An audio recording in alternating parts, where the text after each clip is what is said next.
Tsaka ako, kapangyarihan ko, Aha. naintindihan ko usapan ng hayop. Porke usapan ng hayop, naintindihan mo. Naintindihan ko yan. Walang kapagtataka. Bakit? Ibaboy ka eh. Hindi, yung power of the mind. Nakarinig ka na ba ng kalapati nagliligawan? Hindi nga ako nakakaintindi niyan eh. Alam mo na, discover ko, Ano? yan palang kalapating pinaka-male knife sa buong mundo. Hindi rabbit? Hindi rabbit kalapati. Galing. Eh, minsan yung barkado si Romy Ladiana ba yun? Oo. Ang dami alagang kalapati nun eh. Yung matataas ang lipad ha. Narinig ko yung kalapating lalaki, nililigawan yung kalapating babae. Wow. Alam mo sabi ng kalapating lalaki doon sa kalapating babae? Ha? Paturok!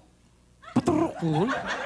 Sabi ng kalapating babae, turok mo! Turok mo! Naiintindihan mo. Naiintindihan ko. Ang galing naman. Minsan naimbita naman ako somewhere in Bulacan. Oh, summer in Bulacan. House blessing niya. Blessings. Bahay ni Boss G. Gonzales ba yan? Oh, si Mr. Gonzales. Oo, laki ng bahay eh. Ang daming bisita. Yeah. Ininom namin beer. Ang galing. Alam mo, tendency ng beer, jingle ka ng jingle. Of course naman. Abay, nung tatakbo ko ng comfort room, pila-pila tao. Wow. Hindi ko na mapigilan. Yan. Gumawa ko ng paraan. Takbo ko sa likod ng bahay. Sa likod. Doon ako jumingil. Kaya lang nung jumijingle na ako, may nanig akong 3 hayop nagbubulungan sa likod ko. 3 hayop? Ano yun eh, kambing, baka, tsaka yung pabo. Naintindihan mo? Ako pinag-uusapan nila. Sabi ng kambing, Mihi.